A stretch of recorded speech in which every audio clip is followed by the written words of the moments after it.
सारिया गल्लां इस मंच तो कीतियां जा सकदियां ने, लेकिन जिवें लोक कौल भी है कि ये जिहड़ी दुनिया है आवागौण का मेला है, सब ने ही जाना है, लेकिन साढ़े नवे साल के आगमन से ये साड़ी अरदास है, दुआ है कि सारे के परिवार सुख शांति खुशियां खेड़ियां ते बरकतां नाल भरपूर होण। जिवें लोक कौल है कि नित नित वगदे रहणगे पानी ते नित कतण दा वेला, बचपन नित जवानी बनसी ते नित कतण दा वेला, पर जो पानी अज सिर तो लंघिया परतना आउणा भर के, बेड़ी दा पूर त्रिंजण दीआं कुड़ियां सदा ना बैठण। इस तरह का जो आवागौण है ये चलता रहना है। मैं बड़े आदर के नाल गुजारिश कर रहा कपूर साहब को कि वो मंच से आओ, अपनी मुल्यवान गल्लां, अपने तजुर्बात, अपना जो कुछ पढ़ाना है कपूर साहब।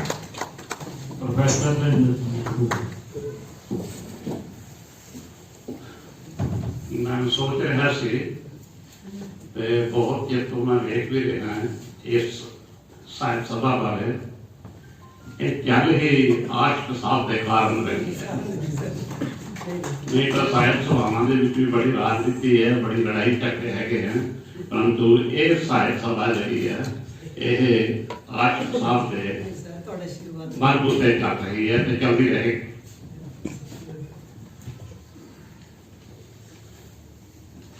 इतने बोलिया गया से बजुर्गों बारे भी उन्होंने उम्र 95 साल है, परंतु उन्होंने रोक के कहा कि नहीं 97 साल औरतां कई हैं वो अपनी उम्र घटा के दसदी हैं, कुछ जेडे है अपनी प्राप्ति समझते हैं। मां के पदवी के भी फर्क होता है। एक बल्लभ पीयूष हो गया से आदमी ने एक स्टूल से चढ़ के बल्लभ बदलना चाहा, परंतु उसका हाथ ना पहुंचा। मां ने कहा स्टूल छोटा है इस करके तेरा हाथ नहीं पहुंचा। पत्नी ने कहा नहीं थोड़ा कद मदर है इस करके। वखरे वखरे दृष्टिकोण हैं। इस तरीके मैं ख्याल आ रहा है जरा ये माइक है ना, लाउड स्पीकर है, यह जहां भंडण वास्ते वरत्या जाता है तो जहां प्रशंसा करने वास्ते वरत्या जाता है। ये सच बोलने वास्ते नहीं वरत्या जाता। सच जिहड़ा ना वो दो बंदियां दे विचकार आपस में हो जाता है, साधारण गलबात दे विच सच प्रगट होता है, परंतु ਉਹਦੇ वास्ते माइक नहीं लोड़ पैंदा, ਉਹਦੇ वास्ते ये नहीं लोड़ पैंदा। मैनूं आज साहब का सुनेहा मिलिया सी कि शायद इन्होंने पासिक रेफरेंस के तौर पर कहा सी कि पंजाबी भाषा की अजोकी स्थिति बारे कोई गल करांगे। इस बारे मेरे थोड़े जे खुले जे विचार हैं, मैं माफी चाहूँगा जेकर उस नाल तुसीं सहमत ना हो, थोड़ी मर्जी है। पंजाबी जिहड़ी है वो गुरु ग्रंथ साहिब कारण जीवत है, उन्होंने करके ही जीवित रहेगी, परंतु रोजगार वास्ते सानू होर भाषावां सीखनियां पैणगियां। ये जिहड़ी पंजाबी दे बारे असीं कहंदे ना, असीं कई वारी असीं कह दिंदे हां कि 12 करोड़ लोग बोलते हैं, हिंदुइज्म 60 करोड़ लोग बोलते हैं।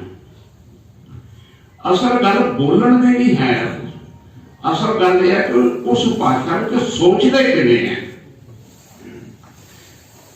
मैं ये गल कहने की माफी मांगता हूं कि पिछले 400 सालों में गुरु ग्रंथ साहब की स्थापना उपरंत असीं पंजाबी में कुछ सोचा नहीं है।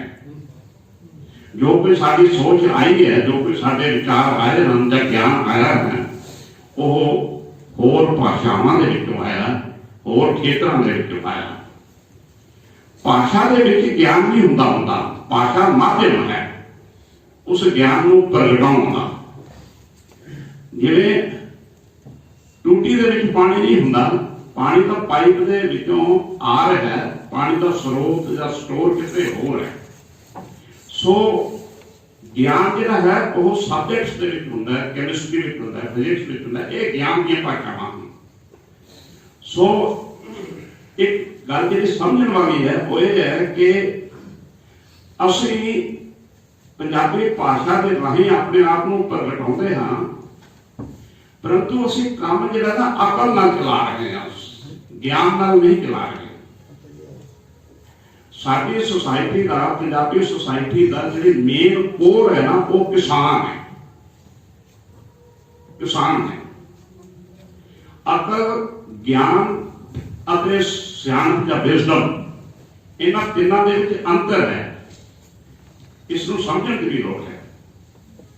ਅਕਲ ਜਿਹੜੀ ਹੈ ਉਹ ਸਾਡੇ ਪੰਜ ਗਿਆਨ ਇੰਦਰੀ ਜਿਹੜੇ ਹਨ ਨਾ ਉਹਨਾਂ ਦੇ ਰਾਹੀਂ ਪ੍ਰਾਪਤ ਹੋਣ ਵਾਲੀ ਸੂਚਨਾ ਹੁੰਦੀ ਹੈ, ਜਿਸ ਨੂੰ ਅਸੀਂ ਵਰਤਦੇ ਹਾਂ।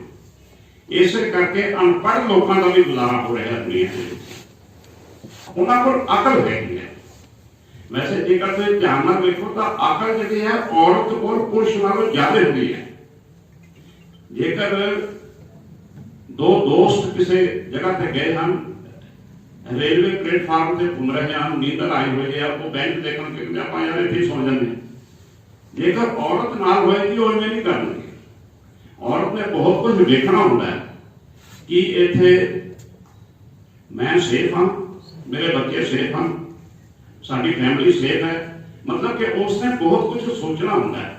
ਇਸ ਕਰਕੇ ਅਕਲ ਦੇ ਪੱਖੋਂ ਔਰਤ ਜਿਹੜੀ ਹੈ ਉਹ ਵਧੇਰੇ ਬਲਵਾਨ ਹੈ। ਇਸੇ ਕਰਕੇ ਬੜੇ ਵਿਦਵਾਨਾਂ ਦੀਆਂ ਅਨਪੜ੍ਹ ਔਰਤਾਂ ਵੀ ਉਹਨਾਂ ਤੇ ਪ੍ਰਭਾਵ ਪਾਉਂਦੀਆਂ ਰਹੀਆਂ ਹਨ, ਉਹਨਾਂ ਨੂੰ ਸੰਭਾਲਦੀਆਂ, ਉਹਨਾਂ ਦਾ ਜਿਹੜਾ ਹੈ ਪਾਲਣ ਪੋਸ਼ਣ ਜਿਹੜਾ ਹੈ ਉਹ ਕਰਦੀਆਂ ਰਹੀਆਂ। ਗਿਆਨ ਜਿਹੜਾ ਹੈ ਉਹ ਪੁਸਤਕਾਂ ਵਿੱਚੋਂ ਮਿਲਦਾ ਹੈ, ਅਧਿਆਪਕਾਂ ਤੋਂ ਮਿਲਦਾ ਹੈ।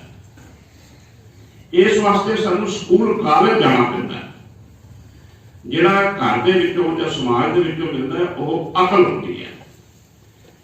ਗਿਆਨ ਜਿਹੜਾ ਹੈ, ਮਿਸਾਲ ਦੇ ਤੌਰ ਤੇ ਇੱਕ ਪਿੰਡ ਦੇ ਵਿੱਚ ਕੋਈ ਖੂਹ ਸੀ ਜਿਹੜਾ ਬਨੇਰਾ ਟੁੱਟਿਆ ਹੋਇਆ, ਸੁੱਕਾ ਖੂਹ ਸੀ, ਉਹਦੇ ਵਿੱਚ ਮੱਝ ਡਿੱਗ ਪਈ।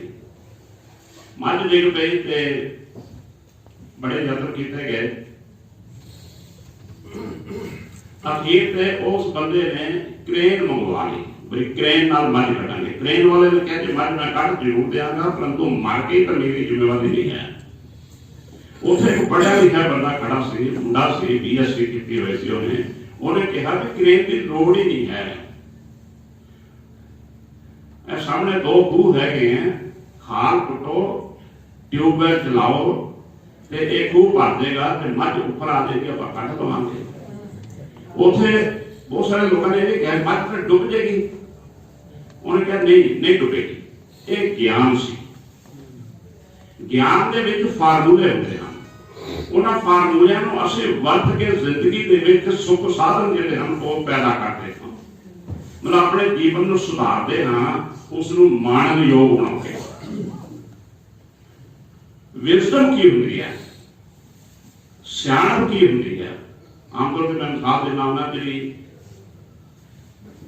ਨਿਊਟਨ ਨੇ ਜਿਹੜਾ ਸੇਬ ਡਿੱਗਦਾ ਵੇਖਿਆ, ਉਸ ਦੇ ਵਿੱਚੋਂ ਉਸਨੇ ਗ੍ਰੈਵਿਟੀ ਦਾ ਸਿਧਾਂਤ ਜਿਹੜਾ ਸੀ ਨਾ ਉਹ ਵੇਖ ਲਿਆ। ਅਨਕਨੈਕਟਡ ਚੀਜ਼ਾਂ ਨੂੰ ਜੋੜਨ ਨੂੰ ਵਿਜ਼ਡਮ ਕਹਿੰਦੇ ਹਨ। ਜਿਹੜੀਆਂ ਚੀਜ਼ਾਂ ਹੋਣ ਵੱਖਰੀਆਂ ਪਰੰਤੂ ਉਹਨਾਂ ਨੂੰ ਜੋੜ ਕੇ ਵੇਖਿਆ ਜਾਵੇ। ਮਿਸਾਲ ਦੇ ਤੌਰ ਤੇ ਤੁਸੀਂ ਕਦੇ ਧਿਆਨ ਦਿੱਤਾ, ਟਰੱਕ ਜਿਹੜਾ ਹੈਗਾ ਉਹ ਵਿਜ਼ਡਮ ਸੀਗੀ ਕਿ ਜਿਸ ਨੇ ਸੋਚਿਆ ਕਿ ਟਾਇਰਾਂ ਦੇ ਵਿੱਚ ਟਿਊਬ ਪਾਓ, ਟਿਊਬ ਦੇ ਵਿੱਚ ਹਵਾ ਕਰੋ, ਉਸ ਹਵਾ ਉੱਤੇ ਟਰੱਕ ਦਾ ਭਾਰ ਜਿਹੜਾ ਹੈ ਨਾ ਦੌੜਿਆ ਪੈਂਦਾ। ਇਹ ਵਿਜ਼ਡਮ ਹੈ। ਬੈਂਕਿੰਗ ਜਿਹੜੀ ਹੈ ਉਹ ਵਿਜ਼ਡਮ ਹੈ। ਬੈਂਕਿੰਗ ਦੇ ਨਾਲ ਜਿਹੜਾ ਹੈ ਵਿਕਾਸ ਉਹ ਵਿਜ਼ਡਮ ਹੈ। ਕੋਈ ਬੰਦਾ ਸੀ ਜਾ ਰਿਹਾ ਸੀ ਪਹਾੜੀ ਰਸਤੇ ਤੇ, ਤੇ ਉਹਦੀ ਕਾਰ ਪੰਕਚਰ ਹੋ ਗਈ। ਉਸਨੇ ਇੱਕ ਪਾਸੇ ਖੜੀ ਕਰਕੇ ਕਾਰ ਜਿਹੜੀ ਸੀ, ਰਸਤੇ ਤੰਗ ਹੁੰਦੇ ਹੈਗੇ ਪਹਾੜਾਂ ਦੇ ਵਿੱਚ, ਟਾਇਰ ਲਾਇਆ, ਡਿੱਗੀ ਦੇ ਵਿੱਚੋਂ ਟਾਇਰ ਕੱਢਿਆ।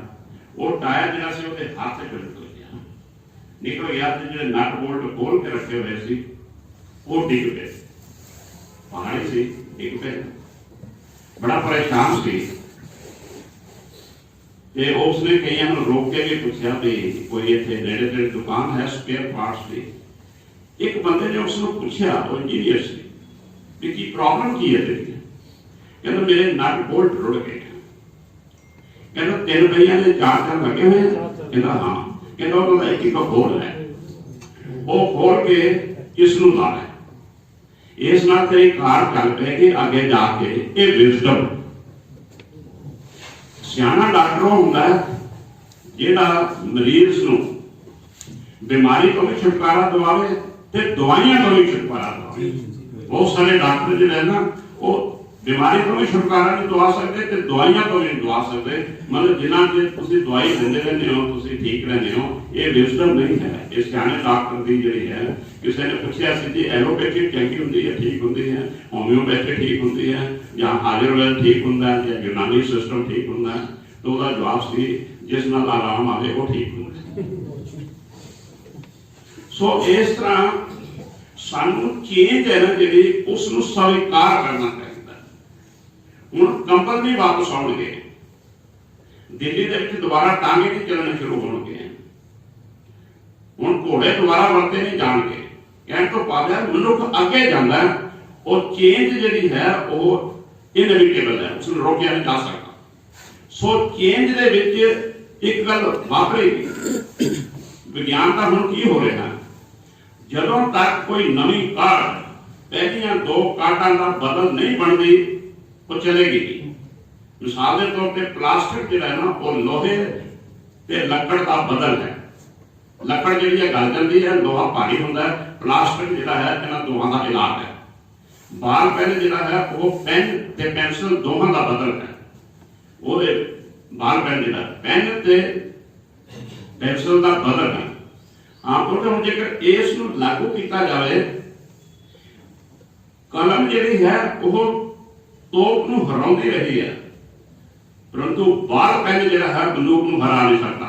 मतलब गल जी छोटी जी है, मतलब बाल पेन कमजोर हो गया। कहने तो भाव जाएगा कि लिखना ही कमजोर हो गया, भाषा ही कमजोर हो गई है। हुण भाषा जी है वो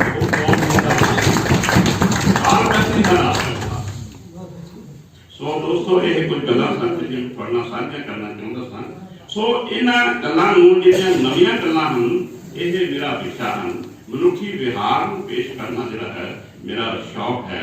मैं पंजाबी में लिखता हाँ, परंतु मैं अपने आप को पंजाबी का लेखक नहीं समझता है, क्योंकि मैंने पंजाबी उवें ही लिखनी आती हैगी। मैं जिवें कि एक साहित्यकार लिखता है। राजेंद्र पाल बैठे हैं, मेरे विद्यार्थी भी रहे हैं, कुलीग भी रहे हैं।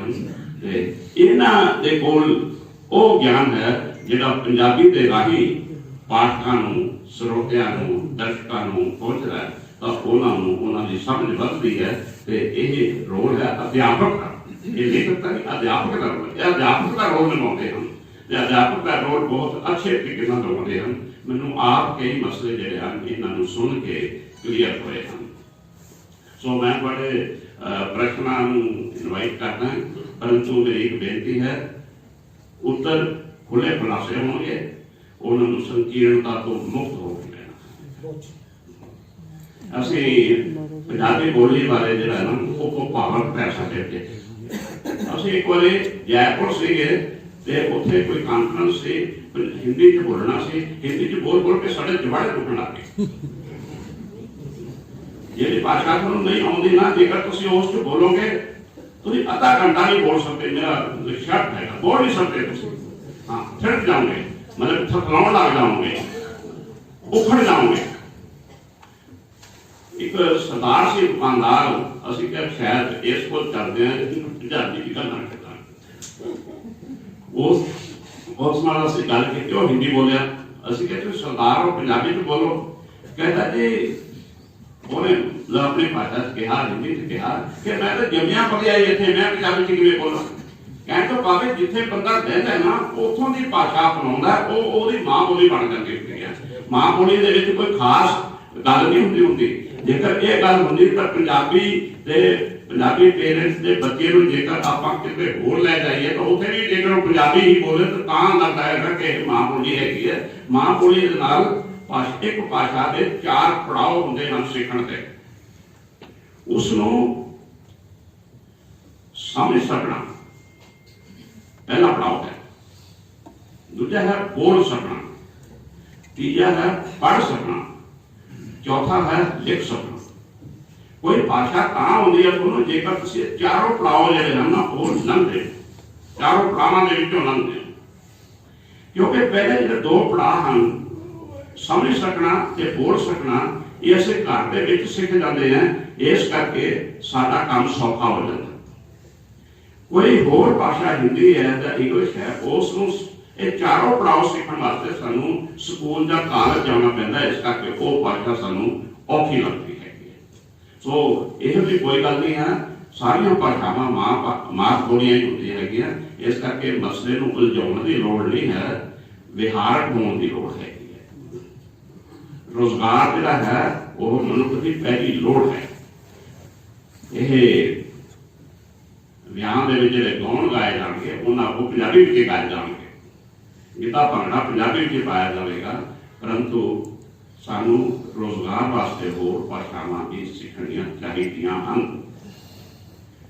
ਯੂਰਪ ਦੇ ਵਿੱਚ ਕੋਈ ਇਸਤਰੀ ਪੁਰਸ਼ ਜਿੰਨੀਆਂ ਵਧੇਰੇ ਭਾਸ਼ਾਵਾਂ ਜਾਣਦਾ ਉਤਨਾ ਉਸਨੂੰ ਜਲਦੀ ਰੋਜ਼ਗਾਰ ਮਿਲਦਾ, ਜਲਦੀ ਰੋਜ਼ਗਾਰ ਮਿਲਦਾ।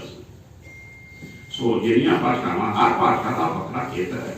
जो उर्दू में है संस्कृत में नहीं है, जो संस्कृत में है वो पर्शियन के नहीं है, जो पर्शियन के है पंजाबी के नहीं है।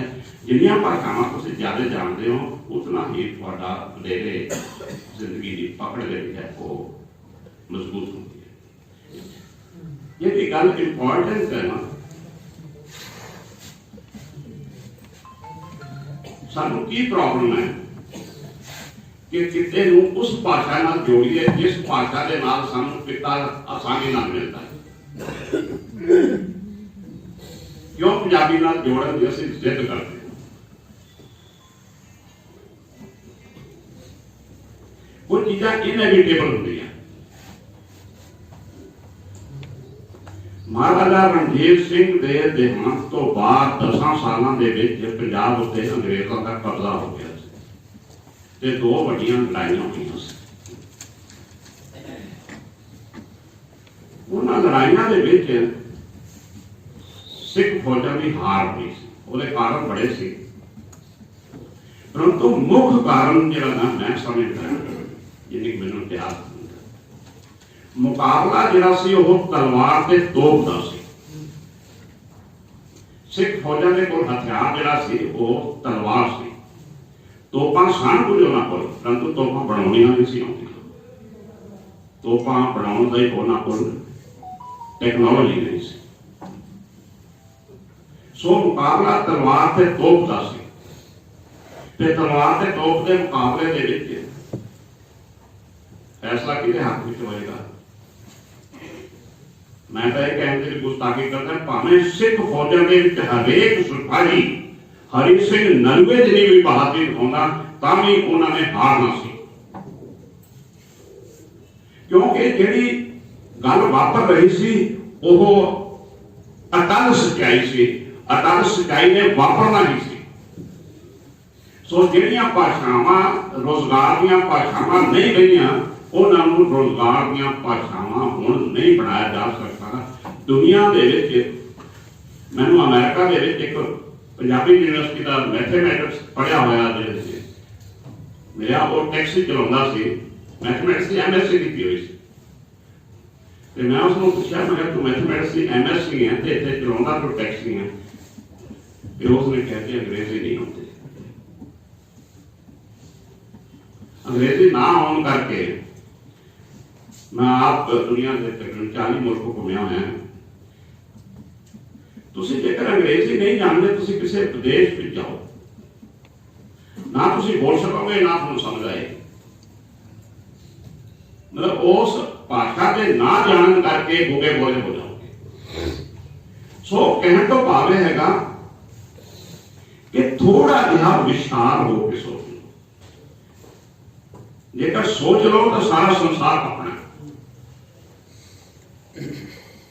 असलियत तो यह होएगी सारियां यूनिवर्सिटियां कुछ ऐसे रूल बना रही हैं जिन्हां दे नाल उन्हां दी अपनी भाषा का विकास भावें होवे ना होवे परंतु लोकां दा विकास नहीं होएगा, उन्हां नूं रोजगार नहीं मिलेगा। जेकर तामिल दे विच इंजीनियर बन के आवे कि वो पंजाब दे विच काम कर रहेगा? नहीं करते। सो पंजाबी भाषा नूं रोजगार की भाषा बनाया जा सकता है। पर मैं कहना उन्होंने कहानियां लिखो, 20 कहानियां ना छपन कोई गल नहीं, 21वीं नूं पहली कहानी गिनना। असल च असीं ना थोड़ा जिहा करके ना टॉप ते पहुंचना चाहुंदे हां। मैनूं लिखदे 45 साल हो गए, 45 साल हो गए मैनूं। सो कोई भी लम्हा काम लेता ना, मैं तो लिखा भी होया रातों रात प्रसिद्ध होने वास्ते 40 साल लगेंगे, रातों रात प्रसिद्ध होने। असल च लिखने वाले नूं पढ़ना ज्यादा चाहिए, संगीत सिरजन वाले नूं संगीत सुनना ज्यादा चाहिए। सो जेकर ठीक ढंग नाल चलोगे, पहली गल तो ये लिखना शुरू रचना प्रक्रिया जी है, तुसीं एक चंगी किस्म का रजिस्टर लाओ, कलम चंगी होनी चाहिए। चंगी कलम जी है तुहानूं लिखण वास्ते प्रेरदी है। जो डॉक्टर कहते हैं ना मरीज नूं कि सैर कराया करो, उस मरीज को सैर वाले बूट ही नहीं होंगे है, तो जेडे होंगे हैं उन्हां नाल सैर की नहीं जा सकती। मैं तो ये कहूँगा कि डॉक्टर कहे कि वो बूट खरीदो तो सैर कराया करो, वो बूट पाओगे तो ਉਹਦੇ ਨਾਲ ਤੁਹਾਡੇ ਪੈਰ ਆਪੇ ਚਲੇ ਜਾਣਗੇ, ਆਪੇ ਚਲੇ ਜਾਣਗੇ। ਸੋ ਜੋ ਕੋਈ ਤੁਹਾਡੇ ਨਾਲ ਦਿਨ ਦੇ ਵਿੱਚ ਵਾਪਰਦਾ ਹੈ ਉਸ ਨੂੰ ਕਰੋ। ਮੈਂ ਕਿਸੇ ਦੇ ਨਾਲ ਸ਼ੁਰੂ ਕੀਤਾ, ਬੜੀ ਇੰਟਰਸਟਿੰਗ ਗੱਲ ਹੈਗੀ ਆ। ਮੈਂ ਬਿਜਲੀ ਬੋਰਡ ਦੇ ਵਿੱਚ ਸਟੋਰ ਮੁੰਡੀ ਲੱਗਿਆ ਹੋਇਆ ਸੀ ਤੇ ਮੇਰਾ ਜਿਹੜਾ ਬੌਸ ਸੀ ਜਾਂ ਅਫਸਰ ਸੀ ਉਹ ਇੱਕ ਓਵਰਸੀਅਰ ਸੀ। ਉਸ ਓਵਰਸੀਅਰ ਦਾ ਇੱਕ ਲੜਕੀ ਦੇ ਨਾਲ ਪਿਆਰ ਚੱਲ ਰਿਹਾ ਸੀ ਤੇ ਉਹ ਲੜਕੀ ਜਿਹੜੀ ਸੀ ਉਸ ਨੂੰ ਲਵ ਲੈਟਰ ਲਿਖਦੀ ਹੁੰਦੀ ਸੀ। ਮੈਂ ਉਹਨਾਂ ਦਿਨਾਂ ਦੇ ਵਿੱਚ BA ਕਰ ਰਿਹਾ ਸੀ, ਯਾਨੀ ਮੈਂ ਕਰ ਰਿਹਾ ਸੀ ਤੇ ਓਵਰਸੀਅਰ ਦੀ ਲਿਖਾਈ ਬਹੁਤੀ ਅੱਛੀ ਨਹੀਂ ਸੀ ਤੇ ਉਹ ਜਿਵੇਂ ਵੀ ਜੋ ਕੁਝ ਵੀ ਲਿਖਿਆ ਹੁੰਦਾ ਸੀ ਉਹਨੇ ਉਹ ਮੈਨੂੰ ਦੇ ਦਿੰਦਾ ਸੀ ਕਿ ਇਹਨੂੰ ਥੋੜੀ ਜਿਹੀ ਸਾਫ਼ ਲਿਖਾਈ ਦੇ ਵਿੱਚ ਜਿਹੜਾ ਉਹ ਲਿਖ, ਕਿਉਂਕਿ ਮੈਂ ਯਾਨੀ ਵੀ ਕੀਤੀ ਹੋਈ ਸੀ, ਵਾਰਸ਼ਾ ਵੀ ਪੜ੍ਹਿਆ ਹੋਇਆ ਸੀ, ਇਸ ਕਰਕੇ ਮੈਂ ਆਪਣੇ ਕੋਲੋਂ ਨਾ ਉਹਦੇ ਵਿੱਚ ਕੁਝ ਸ਼ਬਦ ਜਿਹੜੇ ਸੀਗੇ ਉਹ ਪਾ ਦਿੰਦਾ ਸੀਗਾ ਤੇ ਉਹ ਲੜਕੀ ਨੂੰ ਜਦੋਂ ਲੈਟਰ ਪਹੁੰਚਦੀ ਸੀ ਤਾਂ ਉਹ ਅਗਲੀ ਵਾਰੀ ਆਪ ਕੁਝ ਸ਼ਬਦਾਂ ਦੇ ਅਰਥ ਪੁੱਛਣ ਉਸ ਕੋਲ ਆ ਜਾਂਦੀ ਸੀਗੀ ਤੇ ਉਸ ਨੂੰ ਉਹ ਸਮਝਾਉਣੇ ਨਹੀਂ ਸੀ ਆਉਂਦੇ, ਕਿਉਂਕਿ ਉਹ ਆਪ ਵੀ ਜਿਹੜਾ ਸੀਗਾ ਉਹ ਖਿਡਾਰੀ ਹੋਣ ਦੇ ਨਾਤੇ ਜਿਹੜਾ ਸੀਗਾ ਉਹ ਭਰਤੀ ਹੋਇਆ ਸੀਗਾ ਤੇ ਉਸ ਵੇਲੇ ਮੈਨੂੰ ਰੋਕਣਾ ਬੜਾ ਮੁਸ਼ਕਲ ਲੱਗਦਾ ਸੀ, ਕਿਉਂਕਿ ਮੇਰਾ ਦਿਲ ਕਰਦਾ ਸੀ ਮੈਨੂੰ ਦੱਸਾਂ ਭਾਈ ਨਹੀਂ ਇਹਦਾ ਅਰਥ ਇਹ ਹੈ। ਉਹ ਇਹ ਮੈਂ ਕੰਮ ਕਰਦੇ ਦੇਖਣਾ ਸ਼ੁਰੂਆਤੀ ਰਚਨਾਵਾਂ ਜਿਹੜੀਆਂ ਸੀ ਉਹ ਲਵ ਲੈਟਰ ਸੀਗੇ ਕਿਸੇ ਬੜਾ ਲੱਕੀ ਰਿਹਾ ਕਿ ਇਹਨਾਂ ਕੋਲ ਪੜ੍ਹਨ ਦਾ ਮੌਕਾ ਮਿਲਿਆ ਤੇ ਜੋ ਕਿਉਂਕਿ ਮੇਰੇ ਫਾਦਰ ਸਾਹਿਬ ਵੀ ਇੱਕ ਤਰੀਕੇ ਨਾਲ ਉਹਨਾਂ ਦੇ ਡਾਇਰੈਕਟਲੀ ਤਾਂ ਸਟੂਡੈਂਟ ਰਹੇ, ਬਟ ਉਹਨਾਂ ਦੀ ਇੱਛਾ ਸੀ ਵੀ ਪੜ੍ਹਿਆ ਜਾਵੇ ਕਿਉਂਕਿ ਪਰਿਵਾਰਕ ਨੇੜਤਾ ਵੀ ਰਹੀ ਹੈ ਸ਼ੁਰੂ ਤੋਂ। ਬਟ ਜਦੋਂ ਮੈਂ ਇਹਨਾਂ ਕੋਲੋਂ ਕਲਾਸ ਦੇ ਵਿੱਚ ਪੜ੍ਹਨਾ ਸ਼ੁਰੂ ਕੀਤਾ ਐਜ਼ ਅ ਸਟੂਡੈਂਟ ਤਾਂ ਮੈਨੂੰ ਸਭ ਦੀ ਸ਼ਖਸੀਅਤ ਦੇ ਬਾਰੇ ਪਤਾ ਲੱਗਿਆ, ਕਿਉਂਕਿ ਸਾਹਿਤਕਾਰ ਆਪਣੇ ਐਂਗਲ ਤੋਂ ਸੋਚਦਾ ਹੁੰਦਾ, ਕਿਉਂਕਿ ਉਹ ਇੰਨਾ ਵਿਅਕਤੀਗਤ ਤੌਰ ਤੇ ਨਹੀਂ ਜਾਣਦੇ ਹੁੰਦੇ। ਬਟ ਜਦੋਂ ਤੁਸੀਂ ਐਜ਼ ਅ ਸਟੂਡੈਂਟ ਪੜ੍ਹਦੇ ਹੋ 3-4 ਸਾਲ ਲਗਾਤਾਰ ਤੁਸੀਂ ਕਲਾਸਾਂ ਲਗਾਉਂਦੇ ਹੋ ਰੋਜ਼, ਜਿਵੇਂ 9 ਵਜੇ ਜਾਂ 9:30 ਵਜੇ ਪੀਰੀਅਡ ਹੈ ਸਰ 10-15 ਮਿੰਟ ਪਹਿਲਾਂ ਹੀ ਕਲਾਸ ਹੁੰਦੀ ਸੀ। ਇਹ ਇੱਕ ਵੱਡੀ ਗੱਲ ਹੈ ਜੋ ਟੀਚਰਾਂ ਵਿੱਚ ਅੱਜ ਕੱਲ੍ਹ ਵੀ ਦੇਖਣ ਨੂੰ ਮਿਲਦੀ। ਤੇ ਸਰ ਦਾ ਲੈਕਚਰ ਰੋਜ਼ 1 ਘੰਟੇ ਦਾ ਲੈਕਚਰ ਲਾਉਣਾ, ਜਿੱਥੇ ਸਰ ਸਪੈਸ਼ਲੀ ਲੈਕਚਰ ਦੇਣ ਜਾਂਦੇ ਨੇ। ਕੋਈ ਹੁੰਦਾ ਕਿਸੇ ਨੂੰ ਮਤਲਬ ਮੌਕਾ ਮਿਲਦਾ, ਸਾਨੂੰ ਹਰ ਰੋਜ਼ ਹੀ ਮਤਲਬ ਐਡਾ ਵੱਡਾ ਮਤਲਬ ਭਾਗਾਂ ਦੀ ਗੱਲ ਸੀ ਤੇ ਸਰ ਨੇ ਹਰ ਟਾਈਮ ਤੇ ਸਾਨੂੰ ਇਨਕਰੇਜ ਕਰਨਾ। ਜਿਵੇਂ ਸਰ ਨੇ ਲੈਟਰਸ ਟੂ ਐਡੀਟਰ ਦੀ ਗੱਲ ਕਰੀਏ, ਮੈਂ ਲਿਖਤਾ ਮੈਂ 10ਵੀਂ ਕਲਾਸ ਤੋਂ ਰਿਹਾ ਸੀ ਛੋਟੇ ਕਹਾਣੀਆਂ, ਪਰ ਲੈਟਰਸ ਟੂ ਐਡੀਟਰ ਪੱਤਰਕਾਰੀ ਡਿਪਾਰਟਮੈਂਟ ਦੇ ਵਿੱਚ ਜਾ ਕੇ ਲਿਖਣੇ ਸ਼ੁਰੂ ਕੀਤੇ ਤੇ ਹੁਣ ਐਜ਼ ਅ ਪ੍ਰੋਫੈਸਰ ਹੁਣ ਆਪ ਵੀ ਪੱਤਰਕਾਰੀ ਦਾ ਇੱਕ ਪ੍ਰੋਫੈਸਰ ਤੇ ਬੱਚਿਆਂ ਨੂੰ ਸਾਡੇ ਨੂੰ ਪਿਛਲੇ ਸਾਲ ਦੌਰਾਨ 300-400 ਬੱਚੇ ਵੀ ਲੈਟਰਸ ਲਿਖ ਚੁੱਕੇ ਹਨ। ਉਹ ਸਰ ਦੀ ਪ੍ਰੇਰਨਾ ਰਹੀ ਹੈ ਤੇ ਸਰ ਦੇ ਸਾਹਿਤਕ ਤੌਰ ਤੇ ਤਾਂ ਸਾਰੀਆਂ ਕਿਤਾਬਾਂ ਪੜ੍ਹੀਆਂ ਹੋਈਆਂ ਤੇ ਬਟ ਇਹ ਕਿ ਪੱਤਰਕਾਰੀ ਦੇ ਤੌਰ ਤੇ ਜਿਹੜੀ ਸਰ ਦੀ ਪਹਿਲਾ PhD ਦਾ ਹੀ ਕੰਮ ਸੀ, ਪੰਜਾਬੀ ਪੱਤਰਕਾਰੀ ਦਾ ਵਿਕਾਸ ਤੁਹਾਡੀ ਕਿਤਾਬ ਹੈ।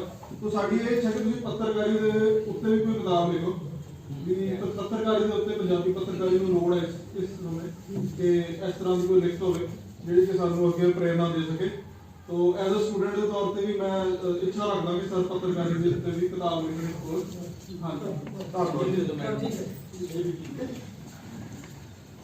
हाँ प्रोफेसर साहब ने हम अपनी गल करते बड़ा जिक्र किया, तो मैं गल करा उस बच्चे ने सवाल किया कि नहीं कि तुसी प्रोफेसर साहब लिखना किस तरह शुरू कर दिता ते किस तरीके नाल आया, तो बच्चा मेरा उत्तर दे ही गया सी। मैं प्रोफेसर साहब का स्टूडेंट है, मैं भी भावें सीधे तौर पर क्लासरूम नहीं पढ़िया, मैंने इच्छा सी मेरी महाराज को अरदास थी कि किसी न किसी तरीके नाल मेरा बच्चा, और कुदरत ने ऐसी गल करी कि मेरे बच्चे ना 3-4 साल स्टूडेंट होए, एम दा स्टूडेंट होए। तो मैं जो उस बच्चे ने सवाल प्रोफेसर उत्तर दे रहे थे, तो मैंने एक कोट याद आ रहा सी, वो पंजाबी में अनुवाद किया हुआ सी। जो प्रोफेसर साहब ने उत्तर दिता मैं अपने ढंग नाल दस रहा कि योग्यता तो वध एक चीज होवे मूल्यवान हुंदी है, वो विरली, वो मसा किते दिसे जी हुंदी है, वो योग्यता जो योग्यता पछाण सके, योग्यता का मुल पाना आवे जी ते हिस्से जी। यानी एबिलिटी तो बहुत होंदी है, लेकिन एबिलिटी टू रिकॉग्नाइज एबिलिटी वो प्रोफेसर साहब दे विच है ते इन्होंने कीती। उदाहरण मैं देंगा हूं, तुसीं मैनूं रोकियो, मैं उनका स्टूडेंट है ते यही मेरे विचों समझ लो बोल रहे हो तुसीं। 1980-81 के नेड़े दी गल है, मैं अध्यापक रहा, पंजाब स्कूल बोर्ड ने मुकाबला करवाया, पढ़ाई के जमाता पढ़ाने मुकाबले करवाए। मैं मैथमैटिक्स का टीचर रहा, तो मैं डिविजनल पद्धर के उत्ते जो फर्स्ट आया, तो प्रोफेसर साहब ने मैंने चिट्ठी लिखी, मैं अपनी फाइल सुझा के संभाल के रखी हुई। उन्होंने लिखा कि रुपिंदर सिंह जी तुसी फर्स्ट आए हो पढ़ाने के मुकाबले च, दुनिया तुहाडे तो पार्टी मंग रही होगी, पर तुसी मैनूं वो टाइम दसो जोड़ा तुहाडे कोल अवेलेबल होवे, मैं तुहानूं पार्टी देना चाहंदा। मैं उस चिट्ठी का जवाब धन्यवाद जब इन्होंने लिखा, तो इन्होंने वो चिट्ठी अपने घर दिखाई, अपने मैडम को दिखाई, अपने बच्चों को दिखाई। वो बच्चे इन्होंने बेटी जी ने गल करके मैंने आना पिया।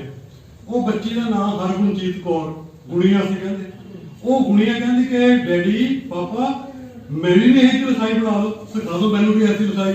प्रोफेसर कहते भी बेटा यही लिखाई तू जिन्हों की है उन्होंने सीख सकती है। तो अगले हफ्ते गुणिया उसके दो छोटे भरा कदम भी आए हुए थे, वो मेरे पास पहुंच गए। तो मैं उन्होंने बच्चों को अपने ढंग की लिखाई लिखनी दसी।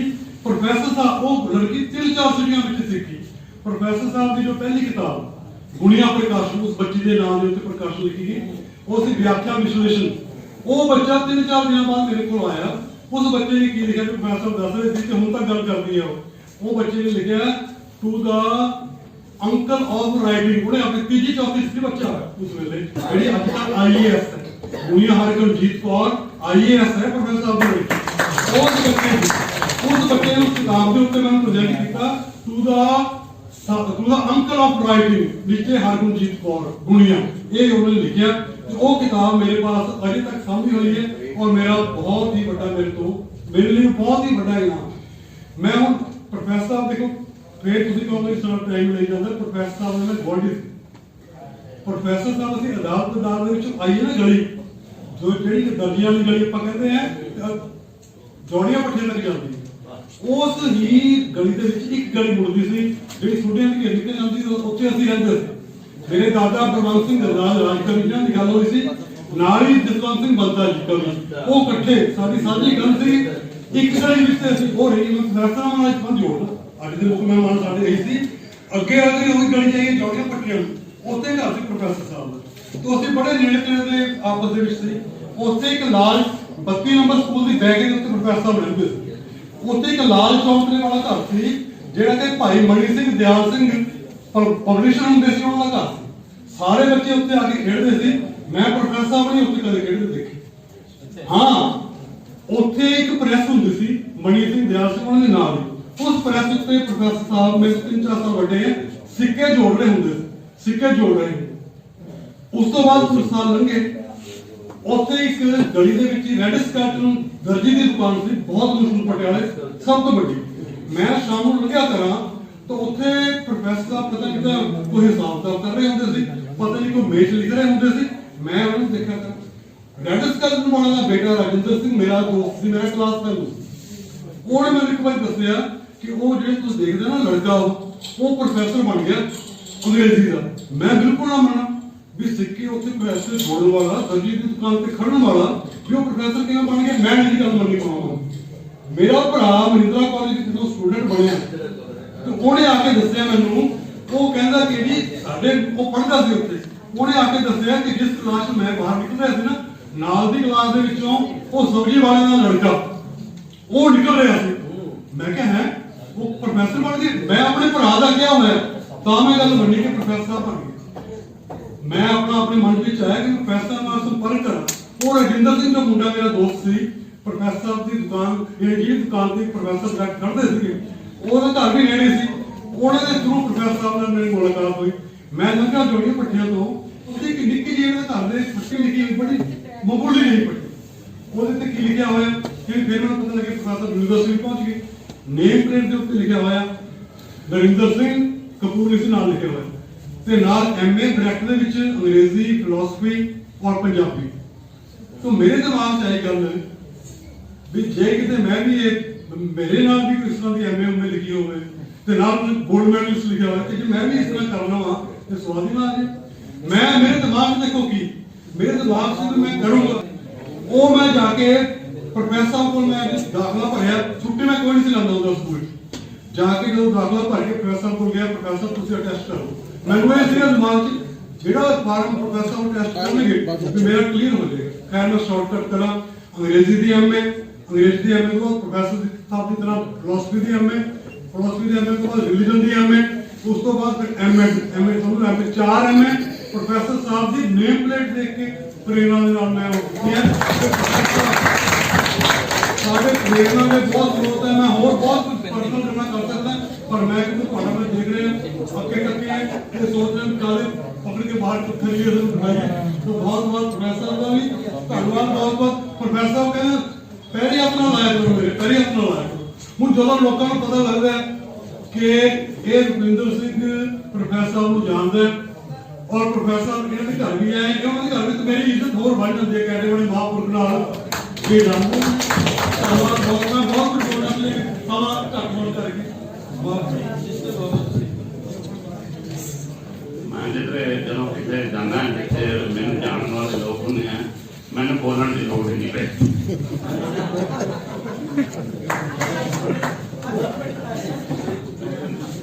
सत श्री अकाल सर, मेरा नाम रमनदीप है। मैं सवाल तो दरअसल तुहाडे तो पुछना कुछ होर सीगा, पर हुण मैं अपना सवाल बदल लिया।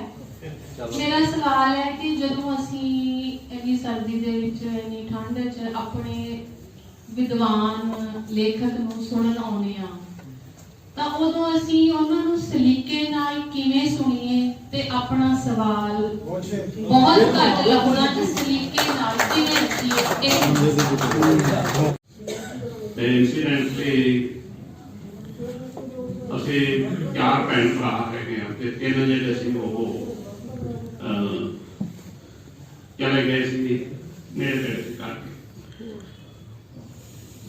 ਹੋਰ ਵੀ 4-5 ਮਿੱਤਰ ਪਿਆਰੇ ਰਿਸ਼ਤੇਦਾਰ ਜਿਹੜੇ ਸੀ ਉਹ ਸੁਰਗਵਾਸ ਹੋ ਗਏ ਸੀ। ਤੇ ਉਦਾਸੀ ਸੀ ਇੱਕ ਖਾਸ ਕਿਸਮ ਦੀ। ਇਹ ਨਹੀਂ ਕਿ ਹੋਰ ਲਿਖਣ ਵਾਲਾ ਨਹੀਂ ਹੈ, ਲਿਖਣ ਵਾਲਾ ਬੰਦੇ ਨਾਲ ਮੇਰੇ ਨਾਲ ਜੋ ਘਟਨਾਵਾਂ ਜ਼ਿੰਦਗੀ 'ਚ ਵਾਪਰੀਆਂ ਮੈਂ ਉਹਨਾਂ ਦੇ ਨਿਚੋੜ ਜਿਹੇ ਕਰਦਾ ਰਿਹਾ, ਜਨਰਲਾਈਜੇਸ਼ਨ ਕਰਦਾ ਰਿਹਾ ਉਹਨਾਂ ਦੀ, ਉਹਨਾਂ ਬਾਰੇ ਆਬਜ਼ਰਵੇਸ਼ਨਸ ਜਿਹੜੀਆਂ ਸੀ ਮੈਂ ਆਪਣੀਆਂ ਪੇਸ਼ ਕਰਦਾ ਰਿਹਾ। ਇਹ ਮੇਰੀਆਂ ਰਾਈਟਿੰਗਸ ਹੈਗੀਆਂ। ਮੈਂ ਕੇਵਲ ਵਾਰਤਕ ਵਿੱਚ ਲਿਖਿਆ ਤੇ ਮੇਰਾ ਵਿਸ਼ਾ ਹੈ ਹਿਊਮਨ ਬਿਹੇਵੀਅਰ, ਕਿਉਂਕਿ ਮੈਂ ਪੰਜੀਤਰੀ ਕੰਮ ਕੀਤੇ, ਬਹੁਤ ਸਾਰੇ ਲੋਕਾਂ ਦੇ ਸੰਪਰਕ ਵਿੱਚ ਆਇਆ, ਸਭ ਕਿਸਮ ਦੇ ਬੰਦੇ ਜਿਹੜੇ ਸੀ ਉਹ ਸੰਪਰਕ ਵਿੱਚ ਆਏ ਤੇ ਉਹੀ ਮੈਨੂੰ ਬਹੁਤ ਸਾਰੀ ਸਮੱਗਰੀ ਜਿਹੜੀ ਸੀ ਉਹ ਲਿਖਣ ਵਾਲੀ ਦਿੰਦੇ ਰਹੇ। ਸੋ ਕਹਿਣ ਤੋਂ ਭਾਵ ਇਹ ਹੈ ਕਿ ਜ਼ਿੰਦਗੀ ਜਿਉਣ ਦੀ ਲੋੜ ਹੈ। ਮੈਂ ਵੈਸੇ अपने बच्चों को भी वर्ल्ड सिटीजन बनाने का यत्न किया है, इंसान बनाने का यत्न किया। मैंने इस गल की मैं उन्होंने कोई धर्म बारे नहीं दसिया, किसी भी यहों दी गल्लां बारे नहीं दसिया कि भी जो उन्होंने मर्जी है, जिस मर्जी धर्म जो मर्जी अपनाने कह रखा। तो मैं थोड़ा सारे का बहुत बहुत धन्यवादी हाँ। ये माइक जो ना, माइक बड़ी बड़ी चीज है। ये जो बंदा बोलता है ना, वो अपनी आवाज में प्यार करना पैंता है। ये श्रद्धांजलियां जो दित्तियां जांदियां ना, उन्होंने पीछे एक खंड होंदी है। तो तुसीं मैनूं बहुत सारा मान दिता है। मेरे ख्याल थोड़ा चिर हो रहा है, श्रद्धांजलियां भी दे रहे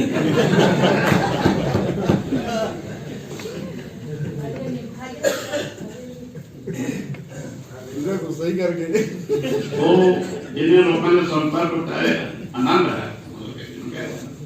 जिंदगी रज के जीवी है ते असीं तीन किस्म के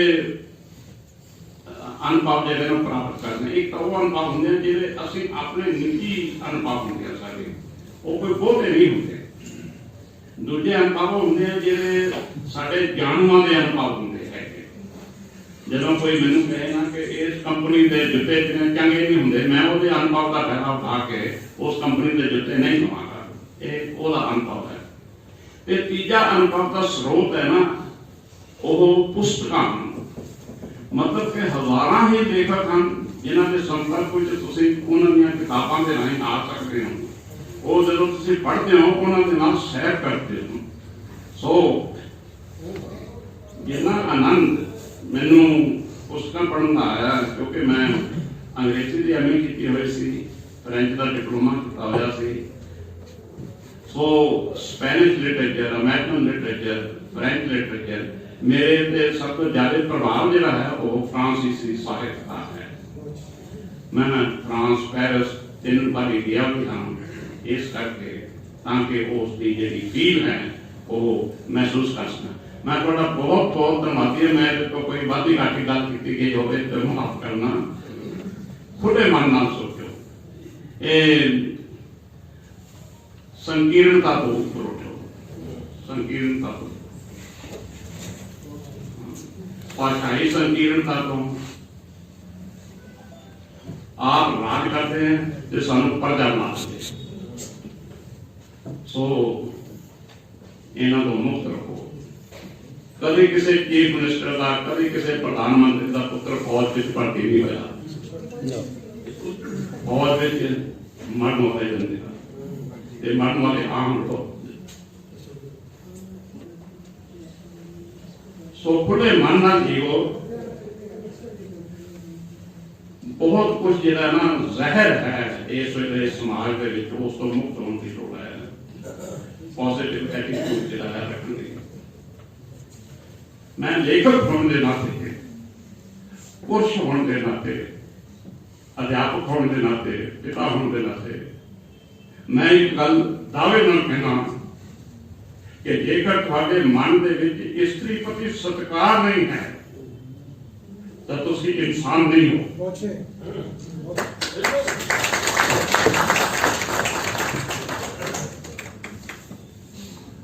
मेरी वाइफ आप यूनिवर्सिटी की अंग्रेजी डिपार्टमेंट की प्रोफेसर रही है। सो मैनू यह पता सी कि घर में शांति होनी चाहिए है। मेरी वाइफ का लड़ना जानती ही नहीं। सो स्त्री का सत्कार करना सीखो, उस दे नाल नियामतां जिहड़ियां ना, क्योंकि स्त्री की बेटी जिहड़ी है ना वो प्रोवाइडर वाली है। उसने देना ही देना है, सुख देना है, भोजन देना है, आराम देना है। घर जिहड़ा है वो समाज की एक प्रकार की भुख होंदी है, जिहदे विच पहुंच के असीं जिहड़ा ना आराम नाल जिहड़ा है विचरते हां।